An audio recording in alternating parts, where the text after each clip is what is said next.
Come and let us go up to the mountain of the Lord, unto the house of our God. Come and let us go up to the mountain of the Lord, unto the house of our God. And He will teach us of His ways, and we will walk in His paths.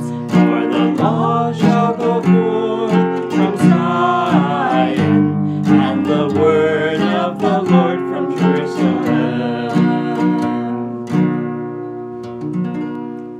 Ponder the path of your feet. This is our topic today. Pertimbangkanlah jalan-jalan kakimu. Ini yang menjadi topik untuk pelajaran kita hari ini. So, what does the word ponder mean? Apakah yang dimaksud dengan kata ini? Pertimbangkanlah.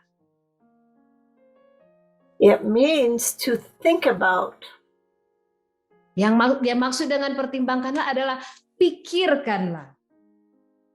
It means to observe, Juga berarti mengamati, amatilah. to weigh, or to judge. Membandingkan atau menilai suatu tindakan. Please read Proverbs 4:26. Kita baca bersama-sama firman Tuhan di dalam kitab Amsal 4 ayat 26. Dalam terjemahan resminya dikatakan, tempuhlah jalan yang rata dan hendaklah tetap segala jalanmu. Tapi pada hari ini kita akan mengambil dalam terjemahan Alkitab yang terbuka berkata demikian. Firman Tuhan dalam Alkitab yang terbuka versi AYT, pertimbangkanlah jalan-jalan kakimu sehingga segala jalanmu teguh. So, in English, we say, don't get the cart before the horse.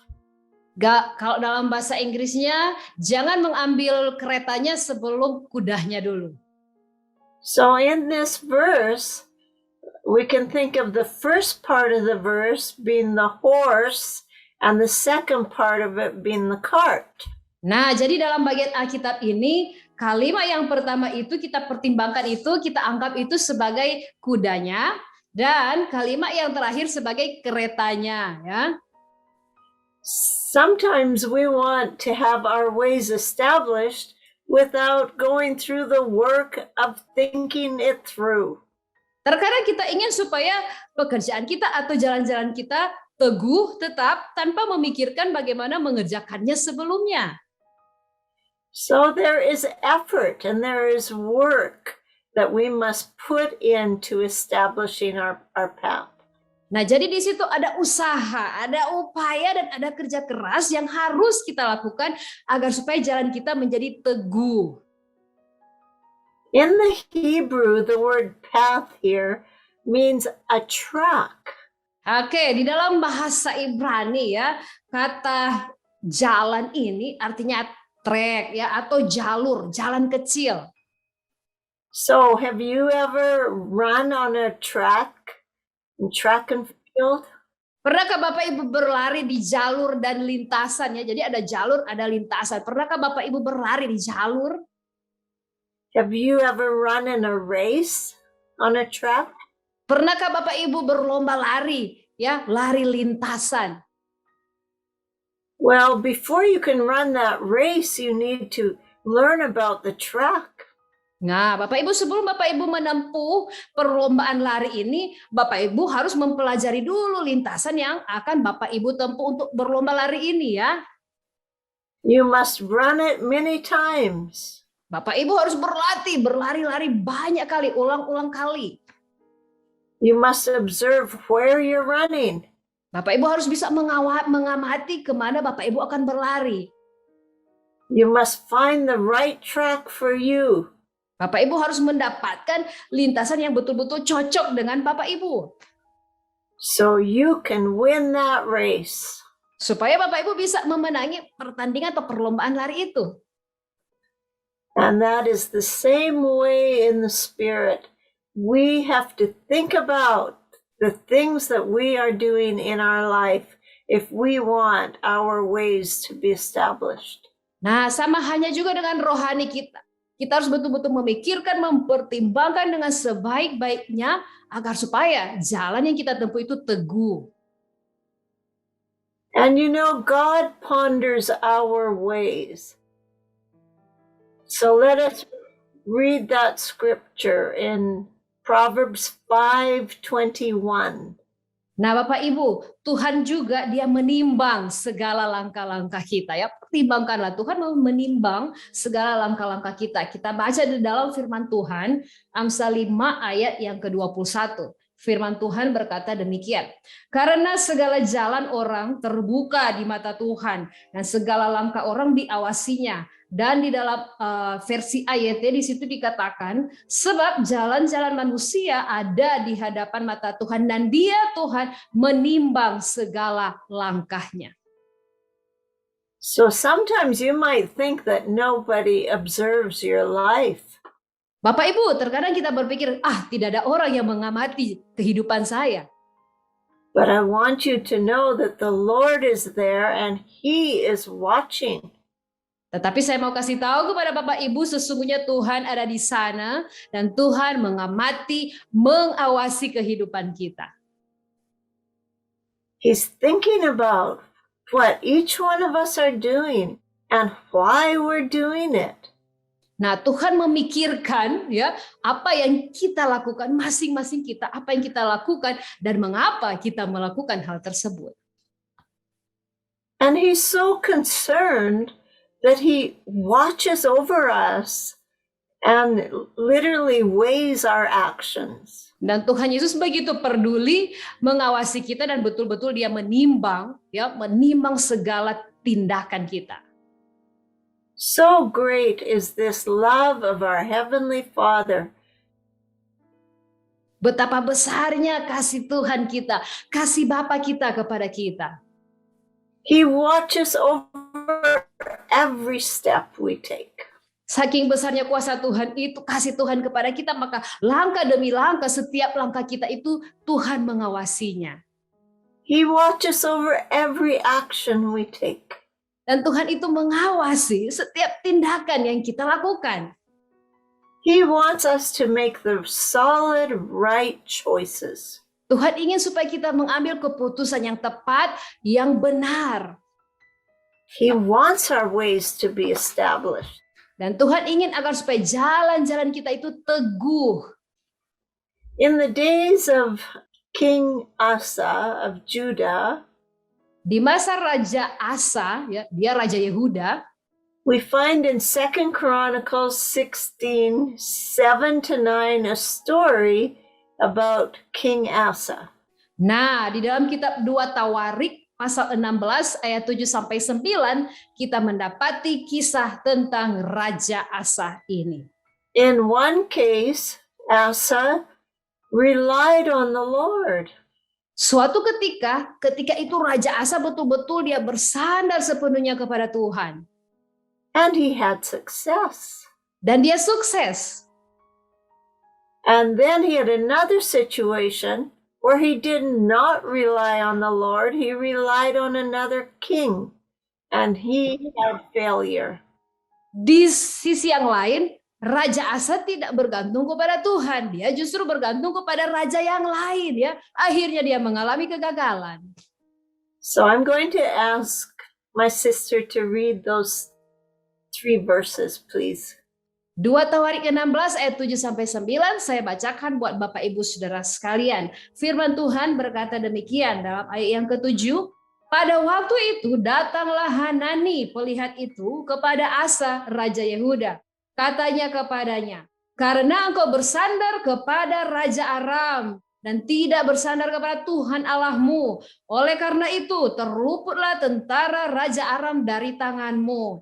Bukankah tentara orang Ethiopia dan Libya besar jumlahnya, kereta dan orang berkudanya sangat banyak, namun Tuhan telah menyerahkan mereka ke dalam tanganmu, karena engkau bersandar kepadanya. Karena mata Tuhan menjelajah seluruh bumi untuk melimpahkan kekuatannya kepada mereka yang bersungguh hati terhadap Dia. Dalam hal ini engkau telah berlaku bodoh. Oleh sebab itu, mulai sekarang ini engkau akan mengalami peperangan. So it is very critical that we put our trust in the Lord in these days. Jadi ini hal yang sangat kritis ya, sangat genting ya untuk saat ini. Mari kita taruh pengharapan, percaya kita hanya kepada Tuhan. And that we do not make decisions on our own understanding. Dan jangan kita mengambil keputusan hanya berdasarkan kepada pemahaman atau pengertian kita sendiri. We do not want to make a mistake like the Asa, king of Judah, did. Nah, kita semua tidak mau ya melakukan kesalahan seperti yang diperbuat oleh Raja Asa. You know what the result was? He said, "In this you've done foolishly. From now on you shall have wars." In verse 9. Dalam ayat yang ke-9 kita lihat hasilnya ya sangat buruk sekali. Di situ dikatakan, dalam hal ini engkau telah berlaku bodoh. Oleh sebab itu mulai sekarang ini engkau akan mengalami peperangan. Let us be very careful when it comes to serious decisions. Mari kita menjadi orang yang begitu sangat berhati-hati ya di saat kita hendak mengambil keputusan yang serius. In Proverbs 15:3, we see the eyes of the Lord are in every place, watching the evil and the good. Nah, di dalam Amsal pasal yang ke-15 ayat 3, firman Tuhan berkata demikian. Mata Tuhan ada di segala tempat, mengawasi orang jahat dan orang baik. So God is watching over everything. Jadi Tuhan itu mengawasi, Dia melihat segala sesuatunya. And sometimes we can become too concerned about the evil. Terkadang kita terlalu memikirkan tentang yang jahat. Whereas we need to be concerned about doing good. Tapi kita juga harus yang sama memperdulikan, lebih bahkan memperdulikan bagaimana melakukan hal-hal yang baik, menjadi orang baik. Because the scripture tells us to overcome evil with good. Karena firman Tuhan berkata, kalahkanlah kejahatan dengan kebaikan. So let us keep our eyes on Jesus and keep them in the right place in these days. Maka mari kita tetapkan mata kita, pandangan kita, fokus kita pada Tuhan terlebih lagi di hari-hari ini. The second one I want to talk about is your feet. Yang kedua saya mau sampaikan adalah mengenai kaki kita, langkah kaki kita. You cannot run a good race if your feet are not strong and in good condition. Bapak Ibu Saudara sekalian, Anda tidak bisa berlari atau memenangkan perlombaan lari apabila kaki Anda tidak kuat. And the Lord tells us in Ephesians 6 to shod our feet with the gospel of peace. Nah, di dalam Efesus 6 di situ firman Tuhan berkata bahwa kaki kita harus berkasutkan dengan damai sejahtera.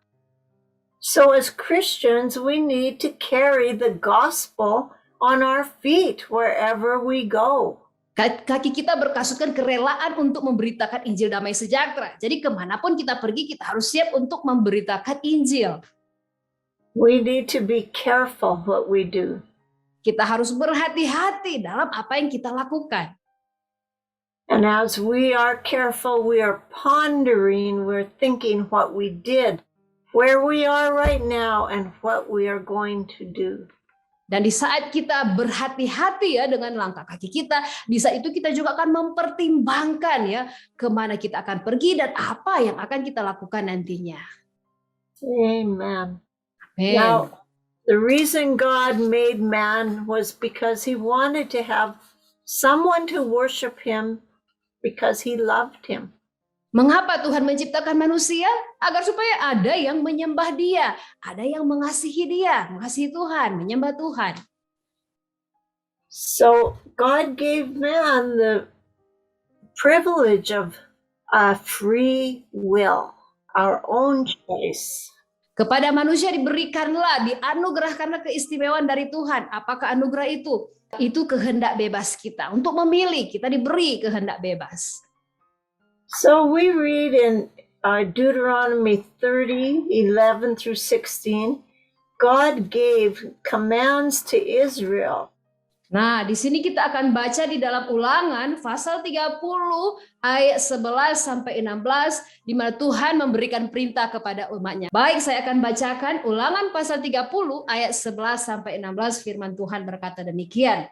Sebab perintah ini yang kusampaikan kepadamu pada hari ini tidaklah terlalu sukar bagimu dan tidak pula terlalu jauh. Tidak di langit tempatnya sehingga engkau berkata, siapakah yang akan naik ke langit untuk mengambilnya bagi kita dan memperdengarkannya kepada kita supaya kita melakukannya? Juga tidak di seberang laut tempatnya sehingga engkau berkata, siapakah yang akan menyeberang ke seberang laut untuk mengambilnya bagi kita dan memperdengarkannya kepada kita supaya kita melakukannya? Tetapi firman ini sangat dekat kepadamu, yaitu di dalam mulutmu dan di dalam hatimu untuk dilakukan. Ingatlah, aku menghadapkan kepadamu pada hari ini kehidupan dan keberuntungan, kematian dan kecelakaan. Karena pada hari ini aku memerintahkan kepadamu untuk mengasihi Tuhan Allahmu dengan hidup menurut jalan yang ditunjukkannya dan berpegang pada perintah, ketetapan dan peraturannya, supaya engkau hidup dan bertambah banyak dan diberkati oleh Tuhan Allahmu di negeri kemana engkau masuk untuk mendudukinya.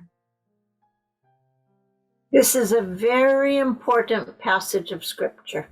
Ini adalah bagian firman Tuhan yang sangat penting. Underline it or write it out and think about it every day.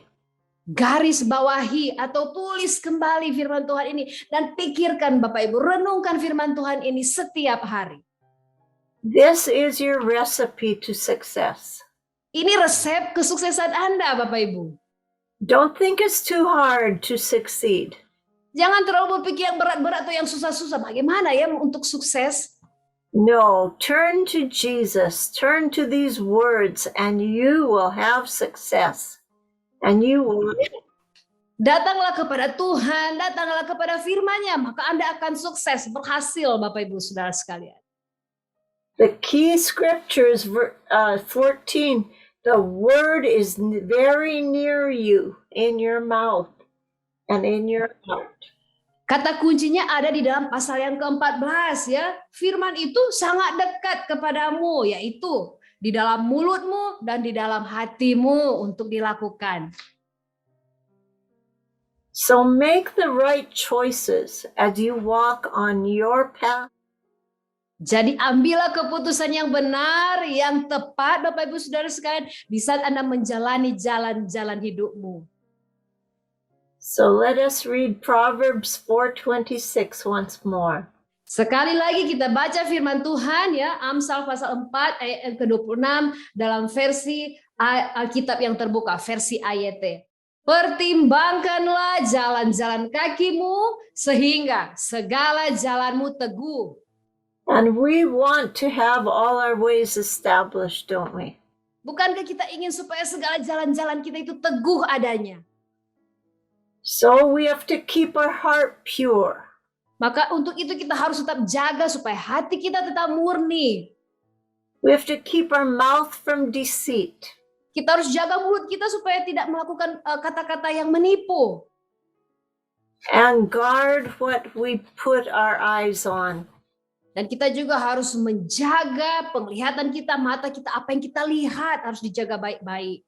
Keep your eyes on Jesus, the righteous one. Tujukanlah matamu, penglihatanmu hanya kepada Yesus Kristus, satu-satunya yang maha benar itu. Keep your feet on an established path that leads away from evil. Tetaplah jaga jalan-jalan kakimu untuk berjalan di jalan-jalan yang benar dan bukan kepada jalan-jalan yang jahat. Proverbs 3 verses 1 to 6 is another key passage that you need to memorize, you need to underline, you need to write it out. Nah, ada juga bagian Alkitab yang harus kita hafal, bahkan harus kita garis bawahi, dan harus kita ingat selalu, yang harus kita renungkan, yaitu dalam Amsal 3 ayat 1-6. Firman Tuhan saya bacakan bagi Bapak Ibu sekalian. Hai anakku, janganlah engkau melupakan ajaranku, dan biarlah hatimu memelihara perintahku. Karena panjang umur dan lanjut usia serta sejahtera akan ditambahkan kepadamu.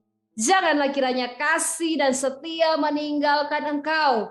Kalungkanlah itu pada lehermu, tuliskanlah itu pada loh hatimu. Maka engkau akan mendapat kasih dan penghargaan dalam pandangan Allah serta manusia. Percayalah kepada Tuhan dengan segenap hatimu dan janganlah bersandar kepada pengertianmu sendiri. Akuilah dia dalam segala lakumu, maka ia akan meluruskan jalanmu. So if you have not made Jesus your Lord and Savior, Bapak Ibu, jika engkau belum menjadikan Tuhan Yesus sebagai Tuhan dan Juru Selamatmu, you can do that today. engkau bisa lakukan itu hari ini. Let us bow our heads in prayer. Mari kita tundukkan kepala dan mari kita satu dalam doa. Lord, we come before your presence to thank you for your great salvation. Tuhan Yesus, kami datang kepada hadirat-Mu, menghadap hadirat-Mu, dan mengucap syukur buat keselamatan-Mu yang luar biasa. We are so grateful that we are called into your presence. Kami sungguh bersyukur karena kami boleh dipanggil masuk dalam hadirat-Mu. We are so grateful that your eyes are upon us. Kami sungguh mengucap syukur Tuhan karena mata-Mu Engkau tujukan kepada kami. And that you watch over us as a father watches over his children. Dan bahwa Engkau memperhatikan kami seperti hanya seorang ayah memperhatikan dan menjaga anaknya. Because we would lose our way. Karena kami seringkali kehilangan arah tujuan kami. But we cry out to you this morning. Tetapi pagi hari ini Tuhan Yesus, kami berseru memanggil nama-Mu. Help us. Tolong kami. And we invite you to come into our heart. Dan kami undang Kau Tuhan, masuklah dalam hati kami. And cleanse us from our sin. Dan bersihkanlah kami dari segala dosa-dosa kami. And give us a new life in you. Dan berikanlah kepada kami, anugerahkanlah kepada kami hidup yang baru yang hanya ada di dalam Engkau. We want to walk with you. Tuhan Yesus, kami rindu berjalan dengan Engkau. And we want your light to shine out of us. Dan kami juga rindu agar supaya cahaya terang-Mu menyinari kami. So that those around us might see Jesus. Agar supaya orang lain boleh melihat ada Yesus dalam hal kami. And they also will be saved. Dan mereka juga boleh diselamatkan Tuhan. Thank you, Lord, for this time together today. Kami sungguh mengucap syukur, terima kasih Tuhan untuk waktu bersama-sama pada hari ini. We give you the glory and honor and praise. Kami kembalikan segala kemuliaan dan kehormatan dan kepujian kepada Engkau. And we ask that your blessing rest upon the great country of Indonesia. Dan kami berdoa biarlah anugerah berkat-Mu ada bagi bangsa kami ini, Indonesia. And that you will guard her borders. Dan Engkau menjaga setiap perbatasan negara kami ini. And you will guide those who lead her. Biarlah Engkau juga menuntun orang-orang yang memimpin bangsa ini. We pray that the cross of Jesus Christ will be lifted high amongst the thousands of islands. Kami berdoa agar supaya salib Kristus ditinggikan, diagungkan di pulau-pulau, beribu-ribu pulau yang ada di Indonesia. That this country would shine in their witness to you in this hour. Agar supaya bangsa ini boleh bersinar menjadi saksi di masa-masa akhir ini. In Jesus' name, amen. Dan dalam nama Tuhan Yesus kami berdoa. Amin. Amin. Amen. Let us go up to the mountain of the Lord, unto the house of our God. Come and let us go up to the mountain of the Lord.